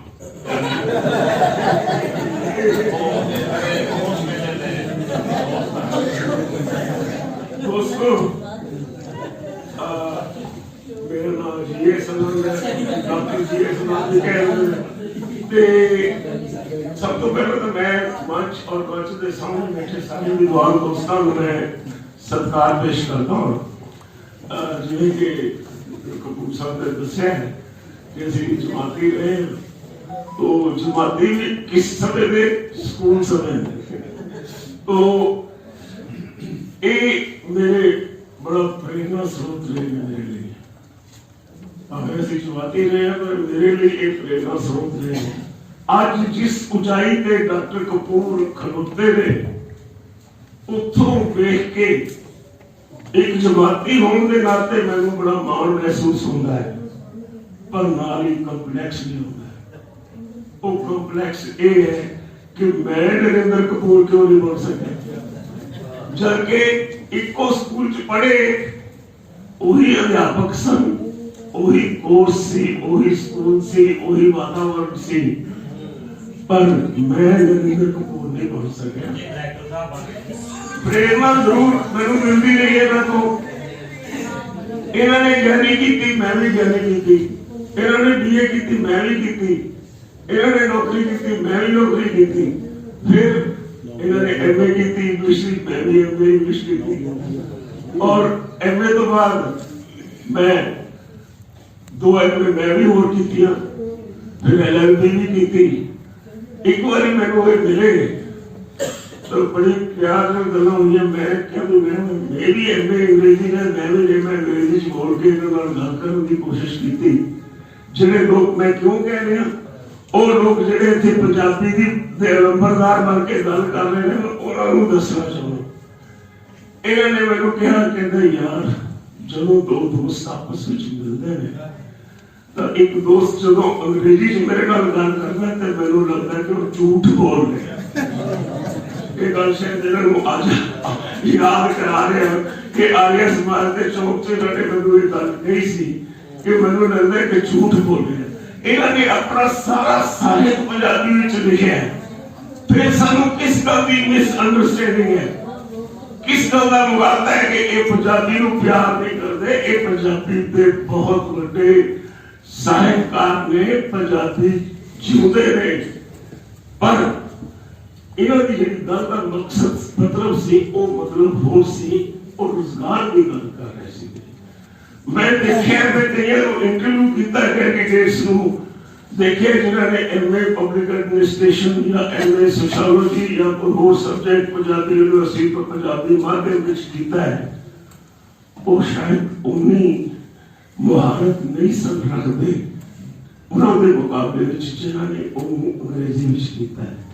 मेरा कहना मतलब लेकिन मैनू भी इतना समझ रहे हो कि मैं भी पंजाबी का शायर माड़ा मोटा लिखता, कुछ किताबों में छपिया ने, तो पंजाबी की वकालत करने वाले विचों मैं भी हाँ, पंजाबी में जीवन वाले विचों मैं भी हाँ। पर ये मतलब नहीं, मतलब जो इन्होंने सी कि जे साडे लोकां ने, पंजाबियों ने तरक्की करनी है और अंतरराष्ट्रीय खेतों में जाके करनी है, तो उन्होंने जड़ियां लुढ़ियां भाषाओं ने, चाहे वो जर्मन है चाहे वो अंग्रेजी है, उनको सीखनी ही पड़ेगी। इन्होंने बड़ियां पुलांगा उठियां ने जी गल मैं कर रहा सी कि मैं क्यों नहीं नरेंद्र कपूर बन सकिया, मैं उस गल पर आऊंगा। वो गल ये है कि सुनो जी, 2 मिनट प्लीज जरा वो गल ये है कि किसी भी व्यक्ति को सफलता हासिल करने के लिए एक तो सही वक्त पे सही फैसला लेना पड़ता, दूसरा अपने लिए टीचा नियत करना पड़ता है। डॉक्टर कपूर ने अपने लिए टीचा फिक्स किया कि मैं प्रोफेसर बनने चाहते दूंगा, अंग्रेजी का प्रोफेसर, फिर अंग्रेजी के बाद जोड़ ले रहा वो बढ़ गए। क्यों बने? क्योंकि उन्होंने एक सही वक्त पे फैसला किया। मेरे ते इन्हों विच फर्क यही सी कि मैं अपने लिए कोई टीचर फिक्स नहीं किया, जिधर नूं रास्ता देखा उधर नूं तुर पिया। तुरता गया वक्री गल है कि जिंदगी कुछ प्राप्तियां मैनूं भी मिलियां, पर ਸਾਹਿਤ ਦੇ ਖੇਤਰ ਵਿੱਚ ਮੈਂ ਉਹ ਮੁਕਾਮ ਹਾਸਲ ਜੋ ਕਰਨਾ ਚਾਹੁੰਦਾ ਸੀ ਉਸ ਤੋਂ ਬੜਾ ਦੂਰ ਹੋ ਗਿਆ। ਤਾਂ ਕਹਿਣ ਦਾ ਭਾਵ ਹੈ ਜੋ ਇਹਨਾਂ ਨੇ ਟੀਚਾ ਫਿਕਸ ਕੀਤਾ ਉਹਦੇ ਉੱਤੇ ਪਹੁੰਚੇ, ਜਿਸ ਲਗਨ ਜਿਸ ਮਿਹਨਤ ਦੇ ਨਾਲ ਬੰਦਾ ਜਦੋਂ ਆਪਣੀ ਮੰਜ਼ਿਲ ਵੱਲ ਤੁਰਦਾ ਹੈ, ਕੋਈ ਟੀਚਾ ਮਿੱਥ ਕੇ ਫਿਰਦਾ, ਉਹਨੂੰ ਕੋਈ ਪਕੇਵਾ ਹੁੰਦਾ ਤੇ ਨਾ ਕੋਈ ਥਕੇਵਾ ਹੁੰਦਾ। ਇਹਨਾਂ ਨੇ ਆਪਣੀ ਜ਼ਿੰਦਗੀ ਵਿੱਚ ਨਾ ਅਕੇਵੇਂ ਨੂੰ ਮੰਨਿਆ ਨਾ ਥਕੇਵੇਂ ਨੂੰ ਮੰਨਿਆ। ਸਕੂਲ ਦੇ ਵਿੱਚ ਇਹ ਬਿਲਕੁਲ ਇੱਕ ਨਾਰਮਲ ਵਿਦਿਆਰਥੀ ਦੇ ਤੌਰ ਤੇ ਵਿਚਰਦੇ ਸਨ, ਪਰ ਬਹੁਤਿਆਂ ਨੂੰ ਪਤਾ ਨਹੀਂ ਕਿ ਸਕੂਲ ਦੇ ਵਿੱਚ ਦਾਖਲ ਹੋਣ ਲਈ ਬਸਤੇ ਦਾ ਪਹਾੜ ਚੁੱਕਣ ਤੋਂ ਪਹਿਲਾਂ ਇਹ ਜ਼ਿੰਦਗੀ ਦਾ ਕਿੰਨਾ ਪਹਾੜ ਚੁੱਕ ਕੇ ਆਉਂਦੇ ਸਨ ਸਕੂਲ।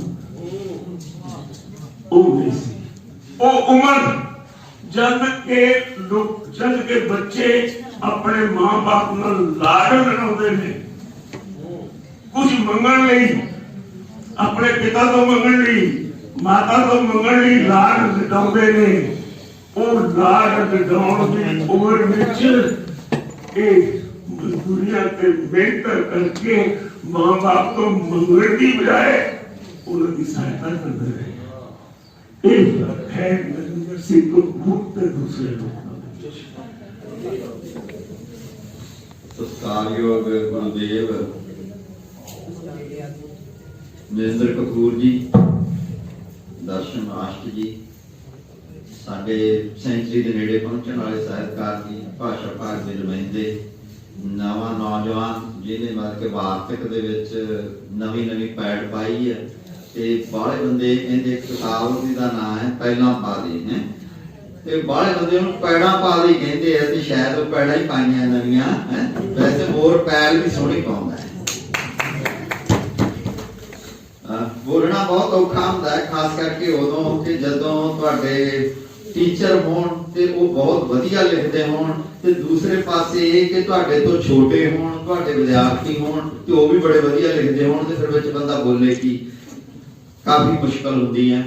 ਮੈਂ ਇੱਕ ਗੱਲ ਛੋਟੀ ਜਿਹੜੀ ਸ਼ੁਰੂ ਕਰਨੀ ਆ ਉਹ ਮੈਂ ਲੋਕ ਕਹਾਣੀ ਨਾਲ ਕਰਨੀ ਚਾਹੁੰਦਾ ਕਿ ਉਹ ਇੱਕ ਆਮ ਲੋਕ ਕਹਾਣੀ ਦੀ ਹੈ ਕਿ ਵੀ ਕਿਤੇ ਕੋਈ ਰਾਜਕੁਮਾਰ ਕਿਤੇ ਜਾਂਦਾ ਹੈ, ਕੋਈ ਕੈਦ ਹੁੰਦੀ ਹੈ ਰਾਜਕੁਮਾਰੀ, ਉਹ ਪਹਿਲਾਂ ਹੱਸੀ ਤੇ ਫਿਰ ਰੋਈ ਤੇ ਫਿਰ ਪੁੱਛਿਆ ਜਾਂਦਾ ਕਿ ਹੱਸੀ ਤੇ ਕਿਉਂ ਰੋਈ। ਜਦੋਂ ਮੈਂ ਹਾਲ ਚ ਆਇਆ ਤੇ ਪਹਿਲਾਂ ਮੈਂ ਬੜਾ ਹੱਸਿਆ ਤੇ ਹੱਸਿਆ ਮੈਂ ਇਸ ਗੱਲ ਕਰਕੇ ਕਿ ਕਿਹਾ ਜਾ ਸਕਦਾ ਹੈ ਕਿ ਅੱਜ ਜਦੋਂ ਸਾਡੇ ਜਿਹੜੇ ਸਮਾਜਿਕ ਇਕੱਠ ਆ ਉਹ ਲਗਭਗ ਖਤਮ ਹੋਣ ਵਾਲੇ ਹੋ ਗਏ। ਕੁਝ ਕਰੋਨਾ ਪੀਰੀਅਡ ਵੀ ਉਹਦਾ ਕਾਰਨ ਆ ਤੇ ਕੁਝ ਸਾਡੀ ਜ਼ਿੰਦਗੀ ਦੇ ਵਿੱਚ ਵੱਧਦੀ ਹੈ ਜਿਹੜੀ ਇੰਡੀਵਿਜੂਅਲਿਜ਼ਮ ਜਾਂ ਵਿਅਕਤੀਗਤ ਹੈ ਕਿ ਅਸੀਂ ਬੈਠਣਾ ਬਿਠਾਣਾ ਭੁੱਲ ਗਏ ਹਾਂ। ਤਾਂ ਉਸ ਹਾਲਤ ਦੇ ਵਿੱਚ ਜਾਂ ਅੱਜ ਕੱਲ੍ਹ ਇਕੱਠ ਹੁੰਦੇ ਆ ਕਿ ਇੱਕ ਮਜਬੂਰੀ ਦੇ ਇਕੱਠ ਹੁੰਦੇ ਆ, ਜਿਹੜੇ ਅਕਾਦਮਿਕ ਇਕੱਠ ਹੁੰਦੇ ਆ, ਚਾਹੇ ਸੈਮੀਨਾਰ ਹੋਣ ਚਾਹੇ ਕਲਾਸਾਂ ਲੱਗਦੀਆਂ ਹੋਣ, ਉੱਥੇ ਜ਼ਰੂਰ ਆਏ ਬੰਦੇ ਬੈਠੇ ਹੁੰਦੇ। ਜਾਂ ਇੱਕ ਬੰਦੇ ਬਿਜ਼ਨਸ ਮੀਟਿੰਗਾਂ ਦੇ ਲਈ ਬੈਠਦੇ ਹੋ, ਚਾਹੇ ਐਮਬੀ ਵਾਲੇ ਇਕੱਠੇ ਕਰ ਲੈਣ ਤੇ ਚਾਹੇ ਤੁਹਾਡਾ ਬੌਸ ਇਕੱਠਾ ਕਰ ਲੇ ਕਿ ਇੱਥੇ ਆ ਜਾਓ, ਉੱਥੇ ਬਹਿ ਜਾਂਦਾ ਬੰਦਾ। ਜਾਂ ਰਾਜਸੀ ਲੋਕ ਇਕੱਠੇ ਕਰ ਲੈਂਦੇ ਕਿਉਂਕਿ ਉਹਨਾਂ ਕੋਲ ਗੱਲਾਂ ਹੁੰਦੀਆਂ, ਤੁਹਾਡੇ ਸੁਪਨੇ ਵੇਚਣ ਨੂੰ ਹੁੰਦੇ, ਉਹ ਇਕੱਠੇ ਕਰ ਲੈਂਦੇ। ਵੈਸੇ ਬੰਦੇ ਆਪ ਦੀ ਇੱਛਾ ਨਾਲ ਇੱਕ ਐਤਵਾਰ ਕੱਢ ਕੇ ਬਾਕੀ 60 ਬੰਦੇ ਬੈਠੇ ਹੋਣ, ਇਹ ਕਾਫੀ ਮਹੱਤਵਪੂਰਨ ਗੱਲ ਹੈਗੀ ਆ। ਤੇ ਮੈਂ ਕਹਿਣਾ ਕਿ ਇਹਦੇ ਲਈ ਬਾਕੀ ਪਤਾ ਹੈ ਕਿ ਉਹ ਬਹੁਤ ਬਾਕੀ ਵਡਮੁੱਲਾ ਕੰਮ ਕਰ ਰਹੀ ਆ ਕਿ ਵਿਅਕਤੀਆਂ ਦਾ ਇੱਕ ਦੂਸਰੇ ਦੇ ਕੋਲੇ ਜਿਹੜਾ ਬੈਠਣਾ ਹੈ ਇਹ ਬੜਾ ਮਹੱਤਵਪੂਰਨ ਆ। ਆਉਣ ਵਾਲੇ ਸਮੇਂ ਦੇ ਵਿੱਚ ਜਿਸ ਕਿਸਮ ਵੱਲ ਸਾਡੀ ਸੱਭਿਅਤਾ ਜਾ ਰਹੀ ਆ, ਇਹ ਗੱਲ ਇੱਕ ਵਿਸ਼ੇਸ਼ ਅਕੈਜਨ ਹੋ ਜਾਣਾ ਹੈ ਕਿ ਕਿਸੇ ਬੰਦੇ ਕੋਲੇ ਕਿੰਨਾ ਕੁ ਸਮਾਂ ਹੈ ਤੇ ਉਹ ਕਿੰਨਾ ਕੁ ਦੂਜਿਆਂ ਬੰਦਿਆਂ ਕੋਲ ਬਹਿ ਸਕਦਾ ਹੈ। ਜਿਹੜੀ ਰੋਣ ਵਾਲੀ ਗੱਲ ਇਹ ਹੋਈ ਕਿ ਜਦੋਂ ਕਪੂਰ ਸਾਹਿਬ ਬੋਲ ਰਹੇ ਸੀਗੇ, ਉਹ ਆਪਣੇ ਇੱਕ ਵਿਚਾਰ ਪ੍ਰਗਟ ਕਰ ਰਹੇ ਸੀ। ਹੋ ਸਕਦਾ ਉਹ ਵਿਚਾਰ ਸਾਨੂੰ ਨਾ ਪਸੰਦ ਹੋਣ। ਅਸਹਿਮਤੀ ਜਿਹੜੀ ਕਿ ਡੈਮੋਕ੍ਰੇਸੀ ਦੀ ਬੁਨਿਆਦੀ ਨਿਸ਼ਾਨੀ ਹੈ ਕਿ ਸਾਨੂੰ ਅਸਹਿਮਤੀ ਰੱਖਣ ਦਾ ਅਧਿਕਾਰ ਹੈ, ਪਰ ਉਹ ਅਸਹਿਮਤੀ ਦਰਜ ਕਰਾਉਂਦਿਆਂ ਤੇ ਫਿਰ ਸਹਿਮਤੀ ਦਰਜ ਕਰਾਉਂਦਿਆਂ ਮੈਨੂੰ ਇਹ ਨਹੀਂ ਪਤਾ ਲੱਗ ਰਿਹਾ ਸੀ ਕਿ ਜੋ ਪਾਰਲੀਮੈਂਟ ਦੇ ਵਿੱਚ ਸਾਡੇ ਸਿਆਸੀ ਲੀਡਰ ਕਰਦੇ ਆ ਉਹਨਾਂ ਨੂੰ ਵੇਖ ਕੇ ਅਸੀਂ ਸਿੱਖ ਗਏ ਜਾਂ ਅਸੀਂ ਉਹ ਕੁਝ ਕਰਨ ਲੱਗੇ ਆ। ਮੈਨੂੰ ਤਾਂ ਇੱਕ ਦੋ ਵਾਰੀ ਐਂ ਲੱਗਿਆ ਕਿ ਭੱਟੀ ਸਾਹਿਬ ਉਵੇਂ ਹੀ ਆ ਰਹੇ ਆ ਜਿਵੇਂ ਵੈਲ ਦੇ ਵਿੱਚ ਆ ਕੇ ਕੋਈ ਬਾਕੀ ਕੁਛ ਜਾਂਦਾ ਹੁੰਦਾ ਭੈਣ ਜੀ ਸਾਡੇ ਐਂ ਹੀ ਭਾਵ ਹੋ ਗਏ ਸੀ। ਮੈਨੂੰ ਲੱਗਦਾ ਕਿ ਥੋੜਾ ਜਿਹਾ ਅਸੀਂ ਇਸ ਕਿਸਮ ਦਾ ਮਾਹੌਲ ਬਣਾਉਣ ਦੀ ਕੋਸ਼ਿਸ਼ ਕਰੀਏ ਕਿ ਅਸੀਂ ਦੂਸਰੇ ਦੀ ਸੁਣ ਲਈਏ, ਨਾ ਪਸੰਦ ਹੋਵੇ ਆਪਦੀ ਅਸਹਿਮਤੀ ਦਰਜ ਕਰ ਦਈਏ। ਕੋਈ ਗੱਲ ਨਹੀਂ, ਅਸਹਿਮਤੀ ਵੀ ਆਪਦੀ ਦਰਜ ਕਰਨੀ ਚਾਹੀਦੀ ਹੈ। ਇਹ ਮੈਨੂੰ ਲੱਗਦਾ ਕਿ ਦੋਨੇ ਗੱਲਾਂ ਸਾਨੂੰ ਨਾਲੋਂ ਨਾਲ ਸਿੱਖਣ ਦੀ ਜ਼ਰੂਰਤ ਹੈ। ਹਾਲ ਦੀ ਘੜੀ ਮੈਨੂੰ ਲੱਗਿਆ ਕਿ ਵੀ ਜੇ ਅਸੀਂ ਐਡਾ ਇੱਕ ਛੋਟਾ ਸਮੂਹ ਆ ਜਿਹੜਾ ਸਾਰਾ ਆਪਦੇ ਘਰੋਂ ਕੋਈ ਲਾਹਾ ਲੈਣ ਨਹੀਂ ਆਇਆ ਉਸ ਕਿਸਮ ਦਾ, ਠੀਕ ਆ, ਆਪਦੇ ਸੋਚ ਸਵਾਦਾਂ ਲਈ, ਆਪਦੇ ਸੱਭਿਆਚਾਰ ਲਈ, ਆਪਦੇ ਸਾਹਿਤ ਲਈ ਆਏ ਆ, ਕਪੂਰ ਸਾਹਿਬ ਨੂੰ ਸੁਣਨਾ ਹੈ, ਵਿਚਾਰਾਂ ਨਾਲ ਸਾਂਝਾ ਕਰਨਾ ਹੈ। ਸਾਡੇ ਕੋਲ ਉਸ ਤਰ੍ਹਾਂ ਦੇ ਹਿੱਤ ਨਹੀਂ, ਫੇਰ ਵੀ ਅਸੀਂ ਇੰਨਾ ਕਿਉਂ ਲੜਾਈ ਦੇ ਉਤਾਰੂ ਹੋ ਜਾਂਦੇ ਆ। ਕਿਤੇ ਆਪਾਂ ਇਹਦੇ ਲਈ ਅੰਤਰਚਾਤ ਜਿਹੜੇ ਕੁਝ ਮਸਲੇ ਉੱਠੇ ਉਹਨਾਂ ਬਾਰੇ ਮੈਂ ਬੜਾ ਸੰਖੇਪ ਦੀ ਗੱਲ ਕਰਨੀ ਚਾਹੁੰਦਾ। ਇੱਕ ਤਾਂ ਮਸਲਾ ਉੱਠਿਆ ਹੈਗਾ ਕਿ ਕਪੂਰ ਸਾਹਿਬ ਨੇ ਇਹ ਕਿਹਾ ਕਿ ਬਈ ਪੰਜਾਬੀ ਜਿਹੜੀ ਭਾਸ਼ਾ ਹੈਗੀ ਆ ਇਹਦੇ ਵਿੱਚ ਕੋਈ ਅਕਲ ਦੀ ਗੱਲ ਨਹੀਂ ਹੋ ਸਕਦੀ, ਜਾਂ ਇਹਦੇ ਵਿੱਚ ਬਹੁਤਾ ਤੁਹਾਨੂੰ ਰੁਜ਼ਗਾਰ ਪ੍ਰਾਪਤ ਨਹੀਂ ਹੋ ਸਕਦਾ। ਕਪੂਰ ਸਾਹਿਬ ਖੁਦ ਇਹਦੇ ਵਿੱਚ ਅਕਲ ਦੀਆਂ ਗੱਲਾਂ ਕਰਦੇ ਆ। ਨਾਨਕ ਪਾਤਸ਼ਾਹ ਨੇ ਅਕਲ ਦੀਆਂ ਗੱਲਾਂ ਕੀਤੀਆਂ, ਨਵੇਂ ਬੰਦੇ ਵੀ ਕੱਲ ਨੂੰ ਅਕਲ ਦੀਆਂ ਗੱਲਾਂ ਕਰਨਗੇ। ਇਹ ਉਹਨਾਂ ਨੇ ਪਤਾ ਨਹੀਂ ਕਿਉਂ ਵਿਚਾਰ ਬਣਾਇਆ ਤੇ ਇੱਕ ਥਾਂ ਨਹੀਂ ਬਹੁਤ ਥਾਵਾਂ ਤੇ ਉਹਨਾਂ ਨੇ ਵਿਚਾਰ ਪੇਸ਼ ਕੀਤੇ ਆ। ਉਹਨਾਂ ਨੂੰ ਇਹ ਗੱਲ ਇਸ ਤਰ੍ਹਾਂ ਕਹਿਣੀ ਚੰਗੀ ਲੱਗਦੀ ਆ। ਮੈਨੂੰ ਲੱਗਦਾ ਕਿ ਜਿਨ੍ਹਾਂ ਨੂੰ ਇਹ ਗੱਲ ਚੰਗੀ ਲੱਗਦੀ ਆ ਉਹ ਤਾੜੀਆਂ ਮਾਰ ਦਿਆ ਕਰੋ, ਉਹਨਾਂ ਦੀਆਂ ਲਿਖਤਾਂ ਪੜ੍ਹ ਲਿਆ ਕਰੋ। ਜਿਨ੍ਹਾਂ ਨੂੰ ਨਹੀਂ ਚੰਗੀ ਲੱਗਦੀ ਉਹ ਨਾ ਪੜ੍ਹਿਆ ਕਰੋ। ਤੇ ਇਹਦੇ ਨਾਲ ਮੈਨੂੰ ਲੱਗਦਾ ਗੱਲ ਇਹ ਕਿ ਉਹਨਾਂ ਦਾ ਜਿਹੜਾ ਮੁੱਖ ਗੱਲ ਹੈਗੀ ਆ, ਮੁੱਖ ਜਿਸ ਚੀਜ਼ ਵੱਲ ਧਿਆਨ ਦੇਣਾ ਚਾਹ ਰਹੇ ਆ, ਉਹ ਇੱਕ ਤਾਂ ਇਸ ਚੀਜ਼ ਵੱਲ ਧਿਆਨ ਦੇਣਾ ਚਾਹ ਰਹੇ ਆ ਕਿ ਪਿਛਲੇ 400 ਸਾਲ ਦਾ ਜਦੋਂ ਉਹਨੇ ਹਵਾਲਾ ਦਿੱਤਾ ਕਿ ਪਿਛਲੇ 400 ਸਾਲ ਦੇ ਵਿੱਚ ਅਸੀਂ ਵਿਗਿਆਨ ਦੇ ਵਿੱਚ ਕੋਈ ਬਹੁਤੀ ਉન્નਤੀ ਨਹੀਂ ਕੀਤੀ ਤੇ ਸੋਚ ਵਿਚਾਰ ਦਾ ਅਸੀਂ ਇੱਕ ਪਲੇਟਫਾਰਮ ਨਹੀਂ ਬਣਾ ਸਕੇ। ਜੇ ਅਸੀਂ ਜਿਹਦਾ 400 ਸਾਲ ਦਾ ਵੀ ਹਵਾਲਾ ਤਾਂ ਉਹਦਾ ਵੀ ਕੋਈ ਵਿਸ਼ੇਸ਼ ਅਰਥ ਹੈ ਕਿ ਵੀ ਅਸੀਂ ਅੱਜ ਜਿਹੜਾ ਪੂਜਨੀ ਗ੍ਰੰਥ ਮੰਨਦੇ ਆ ਤੇ ਉਹਦੀ ਵੀ ਮੰਨ ਲਈਏ ਤਾਂ ਉਹਦੇ ਵਿੱਚ ਵੱਖ-ਵੱਖ ਵਿਚਾਰ ਨੇ। ਇਹ ਇੱਕ ਪਾਸੇ ਤਾਂ ਮੈਂ ਕਿ ਬੇਨਵਾਜਾ ਕੁੱਤੇ ਆਏ ਨਾ ਪਲੀ ਦੀ ਕਬੂ ਚੱਲਣਾ ਆਇਆ ਪੰਜੇ ਵਕਤ ਮਸੀਤ, ਇੱਕ ਪਾਸੇ ਤੇ ਇਹ ਹੈ ਤੇ ਦੂਸਰੇ ਪਾਸੇ ਇਹ ਹੈ ਕਿ ਉਸੇ ਨੂੰ ਅਸੀਂ ਮੱਥਾ ਟੇਕਦੇ ਹਾਂ। ਤੇ ਧੀਆਂ ਸਾਡਾ ਮਾਣ ਨੇ, ਧੀਆਂ ਸਾਡਾ ਗਰੂਰ ਨੇ, ਧੀਆਂ ਸਾਡਾ ਸੱਭਿਆਚਾਰ ਨੇ, ਧੀਆਂ ਸਾਡੇ ਵਿਹੜੇ ਦੀਆਂ ਰੌਣਕਾਂ ਨੇ। ਪੜ੍ਹ ਲਿਖ ਕੇ ਜੱਗੇ ਅੰਦਰ ਕਰ ਲਓ ਮੈਂ ਵੀ ਬੜੀ ਪੜ੍ਹਾਈ, ਨਾ ਰੋਸ਼ਨ ਕਰ ਦੂੰਗੀ ਲੋਕੀ ਦੇਣਗੇ ਆਣ ਵਧਾਈ। ਬੜੂ ਪਾਇਲਟ ਮੈਂ ਅਮੀਏ ਮਾਰੋਂ ਵਿੱਚ ਸਮਾਨੇ ਉਡਾਰੀ, ਮੈਨੂੰ ਹੱਕ ਬਾਬਲਾਵੇ ਵੇਖਾਂ ਮੈਂ ਵੀ ਦੁਨੀਆ ਸਾਰੀ। ਇਸ ਬੇਟੀ ਨੇ ਹਜ਼ਾਰਾਂ ਕੁੜੀਆਂ ਨੂੰ ਪਛਾੜ ਕੇ PTC Punjabi the voice of Punjab ਦੀ 2018 ਚ ਵਿਨਰ ਬਣੀ। ਤੇ ਮੈਂ ਚਾਹੂੰਗੀ ਕਿ ਜਿਸ ਗੀਤ ਦੇ ਨਾਲ ਇਹ ਵਿਨਰ ਬਣੀ ਹੈ ਡੋਲੀ ਗੀਤ ਦੇ ਨਾਲ, ਤੇ ਉਹ ਡੋਲੀ ਗੀਤ ਹੀ ਸਾਰਿਆਂ ਦੇ ਸਾਹਮਣੇ ਪੇਸ਼ ਕਰੇ। ਉਸ ਡੋਲੀ ਗੀਤ ਤੋਂ ਮੈਂ ਇਹਦੀ ਵੱਡੀ ਫੈਨ ਰਹੀ ਹਾਂ ਸੁਣ ਕੇ, ਤੇ ਮੈਂ ਚਾਹੁੰਦੀ ਹਾਂ ਕਿ ਉਹ ਗੀਤ ਮੇਰੀ ਬੇਟੀ ਤੁਹਾਡੇ ਰੂਬਰੂ ਹੋ ਜਾਵੇ। ਗੁਰੂ ਕੀ ਮੈਂ ਪਹਿਲੇ ਕਿਹਾ ਸੀ ਐਵੇਂ ਮਾਰਦਾ ਪੱਟੀ, ਅੱਜ ਹੁਣ ਸਭ ਤੋਂ ਪਹਿਲਾਂ ਸਾਨੂੰ ਸੱਚ ਕਹਿੰਦਾ ਮੁਬਾਰਕਾਂ। ਤੇ ਬੜੇ ਗੁਰੀਜਨ ਨੇ ਮੈਂ ਬੋਲਣਾ ਆਪਣੇ ਆਪ ਨੂੰ ਇੰਨਾ ਕਾਬਿਲ ਨਹੀਂ ਸਮਝਦੀ ਕਿ ਮੈਂ ਵੱਡਿਆਂ ਦੇ ਸਾਹਮਣੇ ਬੋਲਾਂ, ਪਰ ਉਹਨਾਂ ਨੇ ਮੈਨੂੰ ਇੰਨੇ ਪਿਆਰ ਨਾਲ ਕਿਹਾ ਤਾਂ ਮੈਂ ਜਿੱਦਾਂ ਮੈਡਮ ਨੇ ਵੀ ਕਿਹਾ ਕਿ ਮੈਂ ਵੌਇਸ ਆਫ ਪੰਜਾਬ ਵਿੱਚ ਡੋਲੀ ਗਾਣਾ ਗਾਇਆ ਸੀ ਤਾਂ ਕਾਫੀ ਮੇਰਾ ਪਸੰਦ ਕਰਦੇ ਨੇ। ਜਿਵੇਂ ਵੀ ਮੈਂ ਗਾਉਂਦੀ ਹਾਂ ਤਾਂ ਜ਼ਰੂਰ ਗਾਉਂਦੀ ਹਾਂ ਕਿਉਂਕਿ ਇੱਕ ਬੇਟੀ ਹੋਣ ਕਰਕੇ ਵੀ ਮੇਰੇ ਪਾਪਾ ਨੇ ਮੈਨੂੰ ਬਹੁਤ ਸਪੋਰਟ ਕੀਤੀ ਹੈ। ਕਿਉਂਕਿ ਮਾਂ ਤਾਂ ਆਪਣੇ ਬੱਚਿਆਂ ਨੂੰ ਸਪੋਰਟ ਕਰਦੀ ਹੁੰਦੀ ਹੈ, ਚਾਹੇ ਬੱਚਾ ਗਲਤੀ ਵੀ ਕਰੇ ਮਾਂ ਆਪਣੀ ਗਲਤੀਆਂ ਤੇ ਪਰਦਾ ਪਾ ਦਿੰਦੀ ਹੈ। ਪਰ ਮੇਰੇ ਪਾਪਾ ਜੋ ਵੀ ਮੈਂ ਅੱਜ ਆਪਣੇ ਪਾਪਾ ਕਰਦੀ ਹਾਂ, ਮੇਰੇ ਪਾਪਾ ਨੇ ਕਦੇ ਵੀ ਮੈਨੂੰ ਮਨਾ ਨਹੀਂ ਕੀਤਾ ਕਿ ਅੱਜ ਤੱਕ ਮੈਂ ਲੈ ਕੇ ਨਹੀਂ ਜਾਣਾ। ਮੈਨੂੰ 12 ਸਾਲ ਹੋ ਗਏ ਮਿਊਜ਼ਿਕ ਦੀ ਸਿੱਖਿਆ ਲੈਂਦੀ ਨੂੰ, ਤੇ ਵੈਸੇ ਸਾਡੀ ਵਿਰਾਸਤ 'ਚ ਚੱਲਦਾ ਆ ਰਿਹਾ ਸੀ। ਤੇ ਬਾਕੀ ਮੈਂ ਗੱਲਾਂ ਨਹੀਂ ਕਰਾਂਗੀ, ਮੈਨੂੰ ਇੰਨੀਆਂ ਗੱਲਾਂ ਆਉਂਦੀਆਂ। ਹਾਂਜੀ ਕੀ ਸੁਣਾਓ? मैं तेरी लाडो रानिया, मैं तेरी तीर्थ आड़िया, बाबला सोरना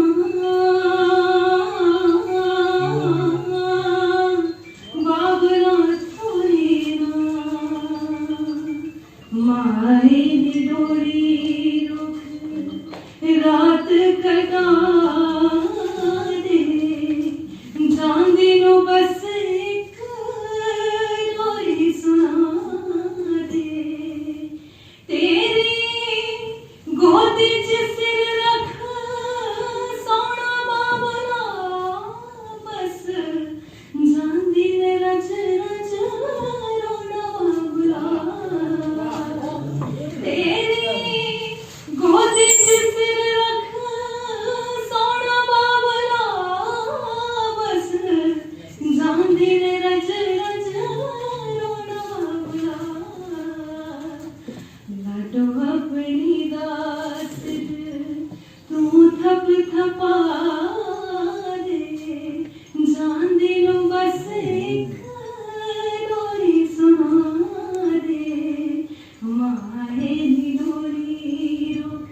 बस तेरी चोली बचपन पा दे जानती नो बस एक लोरी सुना दे मारे दी डोली रोक पैनों सखियों दिया पतन हाँ बनाया नहीं साडे हिस्से पे का सारा कुछ भी ना आया नहीं पैनों सखियों दिया पतन हाँ बनाया नहीं साडे हिस्से पे का सारा कुछ भी ना आया नहीं लख रिश्तेदार कर कोई ना जगा दे जान दिनु बस एक लोरी सुना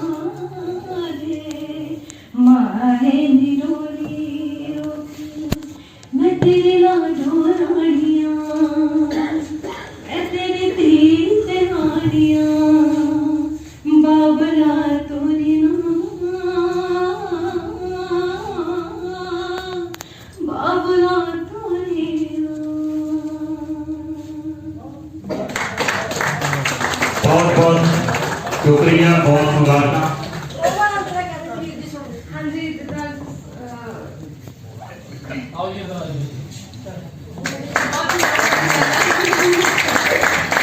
वाह जी वाह, बहुत खूब।